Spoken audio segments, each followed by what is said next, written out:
gente boa! Tudo bom? Mais uma aula nossa começando, né? E eu queria fazer uma pergunta no início dessa aula. Qual foi sua loucura de quarentena? Será que você já fez alguma coisa?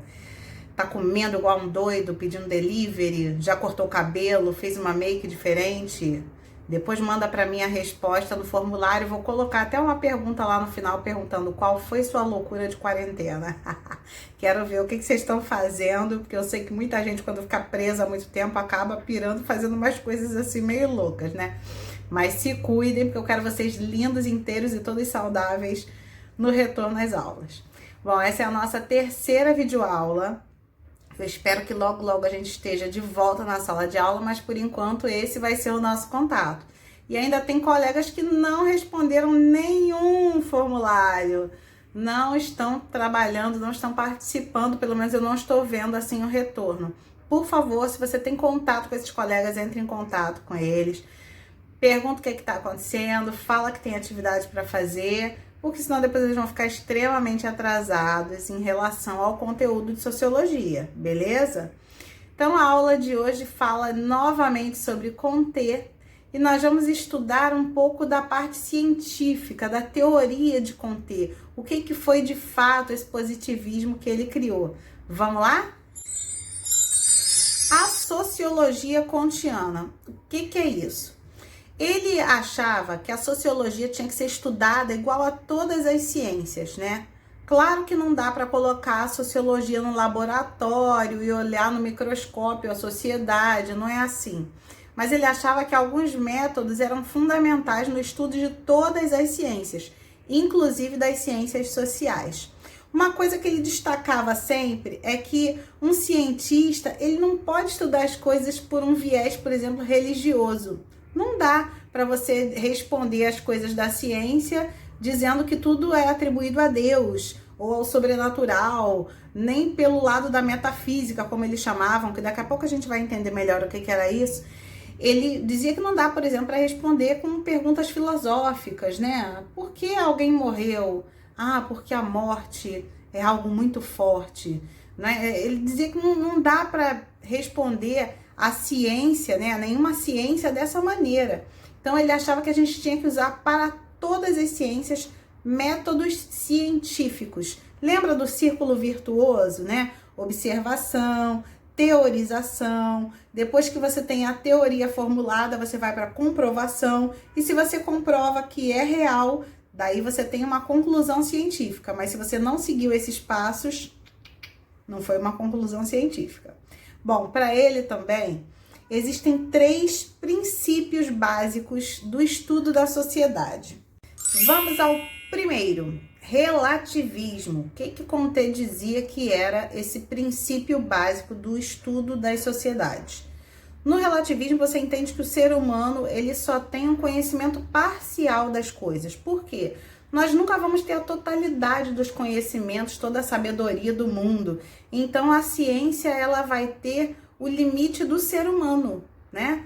Eu, como humana, cientista, eu não vou ter todas as respostas, mas talvez eu tenha uma resposta parcial para um problema, né? Então, todo conhecimento ele não é absoluto. Ele é uma parte do todo que ao longo do tempo pode ser descoberto, muito mais coisas, né? A outra coisa que ele dizia sobre o relativismo é que existe esse aspecto que o conhecimento ele muda de acordo com o tempo histórico que você está vivendo e de acordo com o ambiente social, não é? Então, um mesmo conhecimento aqui e em outro continente, ele é visto de maneira diferente. O mesmo conhecimento que se tinha lá na era medieval que nós temos hoje é visto de maneira diferente. Não é? Ele pode ser complementado, ele pode ser rejeitado. Por quê? Tudo vai depender do tempo histórico e do ambiente onde aquele conhecimento está perpassando, beleza? A outra coisa sobre o relativismo que ele falava é que o princípio maior do relativismo é o único princípio absoluto é que tudo é relativo, ou seja, nós, seres humanos, não temos a totalidade dos conhecimentos, como eu já disse. O conhecimento que a gente consegue aprender como ser humano, ele é parcial. beleza? A segunda coisa que ele dizia, que é o segundo princípio, né, do estudo da sociedade, do estudo da sociologia, é o holismo. O que significa essa palavra holismo? Holismo é quando você olha para o todo, sabe? Você não olha só para uma pequena parte, mas você olha para a totalidade. E dentro do holismo, ele dizia que, por exemplo, no estudo da sociologia, você tem que entender que a sociedade é um todo, não é só um indivíduo, né? A sociologia, ela estuda os indivíduos, sim, mas ela não pode se preocupar, né, quando estuda a sociedade, com um caso isolado. Por quê? Porque a sociedade é um conjunto de vários elementos, né? Dentro da sociedade você tem política, você tem economia, você tem comportamento, você tem moda, você tem religião, tem vários aspectos. Mas a sociedade não é só somar esses aspectos e isso é igual à sociedade, não. A sociedade é maior que isso, ela é macro, não é? Então, desculpa. Então, quando a gente estuda a sociedade, a gente precisa pensar dessa maneira holística, ou seja, olhando o todo ao invés de olhando apenas uma pequena parte, para a gente não incorrer no erro de usar aquela pequena parte como exemplo para toda uma sociedade, tá? Então, essa questão do holismo, ele compara a sociedade como um organismo, como um ser vivo, onde cada parte, cada membro do corpo vai fazer parte do todo. E eles interligados, funcionando juntos, vão fazer com que o organismo se desenvolva. Assim ele comparava a sociedade, o estudo da sociedade. O terceiro elemento, o terceiro princípio que Comte usava, né, para basear o estudo da sociedade era a historicidade. Por quê? Ele dizia que o que diferencia o ser humano dos animais é justamente porque o ser humano ele tem uma história, ele consegue cultivar essa história, contar essa história, né? Ele consegue que outras pessoas perpetuem essa história de maneira que ela vai sendo registrada ou oralmente contada, né? Então a historicidade é algo que ele levava muito em conta na hora de estudar uma sociedade. Por quê? Você não pode estudar um fato de uma sociedade, né, um acontecimento, baseado apenas naquele momento histórico. Você tem que olhar para o passado dessa sociedade, você tem que olhar para o presente dessa sociedade. E se você quer entender o futuro, você precisa correlacionar isso tudo. São como elos de uma corrente que estão ligados. Você não pode, por exemplo, analisar esse momento político e econômico do Brasil isoladamente, sem olhar todo o histórico que a nossa sociedade tem politicamente. Assim se estuda a sociologia, não o caso isolado naquele determinado tempo, mas a partir do todo. Lembra do holismo? Então, ele precisava que a gente avaliasse historicamente tudo que veio, tudo que aconteceu antes, para a gente entender melhor o que estava acontecendo no presente. Beleza? Entenderam os três princípios? Relativismo, holismo e historicidade. Vamos continuar. Comte, ele afirmava uma coisa pra gente, que nós não podemos acusar uma sociedade de estar certa ou errada. Ou seja, o que ele queria dizer com isso? Cada sociedade vai ter sua própria cultura, sua forma de se organizar, sua economia, sua política, seus costumes. Então a gente precisa observar essa sociedade de uma forma crítica, mas também de uma forma imparcial, não querendo colocar o nosso modelo como o modelo deles, não é? Então nós precisamos estudar a sociologia entendendo que cada sociedade é uma sociedade diferente, que tem uma história diferente. E por isso a gente não pode julgar como certa ou errada determinada maneira de se conduzir o comportamento de uma sociedade. A outra coisa que Comte também dizia é que a gente só pode criticar se a sociedade, ela, por exemplo, não estiver acompanhando o momento histórico que ela está vivendo. Ele cita como exemplo a França do século XIX, que ele dizia que ainda era muito voltada para a guerra, ainda explicava os fatos usando a religião ou a metafísica, e também ainda tinha uma exploração dos trabalhadores assim que ele achava demais, ou seja, ele achava a França do século XIX muito atrasada no seu desenvolvimento social. E é isso que ele critica nas sociedades, apenas se a sociedade não está evoluindo de acordo com o tempo, acompanhando o ritmo, né, que a sociedade precisa acompanhar para que ela tenha um desenvolvimento, um crescimento, né? Então, ele dizia também, novamente vou explicar o que eu falei lá no início, que a gente não pode estudar a sociologia como estuda a biologia, a física, a química, mas que alguns métodos da biologia, da física, da química, de todas as ciências, a gente pode aplicar à sociologia. Por exemplo, a observação dos fatos, né? Você pensar sobre aquilo, os acontecimentos, os fenômenos. Você estudar outros críticos, né, a respeito, faz parte da observação também. Fazer leituras, ouvir as reportagens, tudo isso faz parte da observação de um cientista. A outra coisa que se pode fazer também é formular hipóteses. Depois que você já leu, já pensou, já estudou um pouco sobre o assunto, você pode criar uma hipótese de por que tal fenômeno acontece, né? Como ele acontece, como se dá esse fenômeno.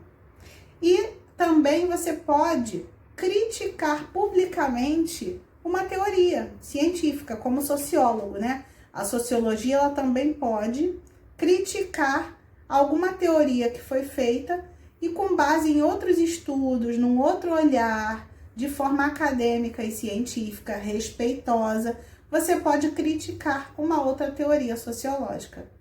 Entenderam? Então, era basicamente assim que Comte queria que os sociólogos, que a sociologia fosse estudada. Agora, nós vamos estudar a lei dos 3 estados de Comte. Como assim lei dos 3 estados? Que estados eram esses? Não são estados físicos da água, não são estados do Brasil nem de nenhum outro país. A lei dos 3 estados eram 3 fases que ele dizia que todo ser humano, ao longo da história, né, toda a pesquisa científica passou por essas 3 fases até alcançar a perfeição. Então vamos lá estudar quais seriam essas 3 fases. A primeira fase ele chama de fase teológica. Na fase teológica é quando os cientistas tentavam explicar tudo de forma que Deus fosse a resposta para todas as coisas, ou vários deuses, ou os espíritos, ou alguma força sobrenatural, né? Por exemplo, a pergunta que se faz, por que meu pai morreu? Então as respostas eram, porque Deus quis assim, né? Porque os deuses acharam que era hora dele ir, né, para o paraíso, né? Porque ele foi para um lugar melhor, porque ele era muito bom. Então, esse tipo de resposta era a conveniente para a ciência daquela determinada época, mais ali voltada para o período antigo, né? Então, ao longo do tempo, o ser humano foi mudando e chegou na fase 2. A fase 2 ele chamava de metafísica. O que era a metafísica? Era o poder de argumentação, né? Era uma coisa mais filosófica, você pensava mais profundamente usando a razão para responder às questões, já não usava mais aquela coisa dos deuses, né? Das divindades, das forças sobrenaturais, mas tentava explicar através da razão por que algum fato tinha acontecido, né? Você dizia que podiam ser forças, né? A força vital, né? As forças da vida, uma força física, né? Ou uma força química, né? Sempre usando o quê? A razão filosófica. Então, era como se você desse vida a coisas que não têm vida. Por exemplo, quando você dá vida a uma coisa inanimada, como a morte, né? A primeira pergunta eu fiz sobre a morte. Por que meu pai morreu? E aí, você utiliza a morte como se fosse um ser vivo. E você dá a ela poderes. Por exemplo, porque as forças da morte são invencíveis. A morte, ela veio buscar o seu pai no momento em que ela achou que deveria levá-lo. Gente, mas será que a morte é um ser que pensa, que tem vontade, que tem desejo? né? Então, quando você coloca sentimentos humanos para algo que é uma coisa, você está ali pegando algum objeto, né? E trazendo vida para aquele objeto. Então, Comte dizia que essa era uma fase que ainda não era perfeita para a ciência, essa fase da metafísica, onde as pessoas tentavam explicar sempre o porquê das coisas, dando vida para objetos, né? Ou às vezes as pessoas dizem assim, meu coração me traiu. Mas seu coração tem vontade para querer te trair, ou te fazer o bem, ou te fazer o mal, né? Ou às vezes as pessoas dizem, por que o amor me faz sofrer? Mas peraí, o amor que está querendo te fazer sofrer, ou é você que está procurando sofrimento com os amores que você encontra aí pela vida? Então era assim que Comte explicava essa fase racional, essa fase da metafísica. E a terceira e última fase que Comte dizia que era a perfeita, que seria quando a ciência iria alcançar o seu limite de perfeição, era a fase positiva. Lembra do positivismo? Então, para ele a fase positiva era quando a ciência, quando o ser humano ia buscar respostas para os fatos, para os fenômenos, nas leis naturais. As pessoas iriam buscar respostas dentro da ciência puramente, né? Sem querer usar razão, né? Criar respostas na sua mente, sem querer usar divindades, né? Os deuses, os espíritos, as forças sobrenaturais, mas usando apenas aquilo que a ciência poderia comprovar, né? De fato. E aí, a partir desse momento que as ciências entrassem na fase positiva, elas iam parar de perguntar por quê? Por que meu pai se foi? Por que ele morreu? Por que meu coração me traiu? Por que o amor me faz sofrer? Não. A partir desse momento em que a ciência entrasse na fase positiva, o que eles iam perguntar? Como? Meu pai morreu. Como ele morreu? Eu tô sentindo uma dor de dente. Como é que esse dente foi ficar dolorido? E aí você iria analisar os fatos, iria observar para chegar a uma conclusão científica. E aí, isso para Comte era assim o máximo, o patamar mais avançado que a ciência poderia chegar. E para ele, algumas ciências, né, já estavam nessa fase positiva, já tinham alcançado esse outro nível, esse outro patamar. Nem eram o Flamengo, mas já estavam em outro patamar. Dito isso por uma botafoguense, olha só. Então, ele dizia que, por exemplo, a matemática, a astronomia, né, a física, a química e a biologia, essas 5 ciências já tinham alcançado essa fase positiva, ou seja, elas já buscavam as respostas somente dentro das leis naturais, somente dentro das observações científicas, ou seja, daquilo que é concreto, visível, daquilo que se pode experimentar e comprovar. E outras disciplinas, como por exemplo, na época dele estava surgindo muito a psicologia. Ele achava que a psicologia ainda estava alcançando esse patamar, né? E que a sociologia, que era a matéria que ele estava criando, né, conseguiu alcançar a fase positiva através dele, da teoria dele, mas depois dessas outras disciplinas, essas 5 que eu citei anteriormente. Beleza, gente? Qualquer dúvida sobre essa matéria, todo esse conteúdo está no livro de vocês, das páginas 21 a 24. Por favorzinho, respondam ao formulário Google, falem com os colegas para que eles respondam também. E até a próxima aula. Beijinhos! Fui!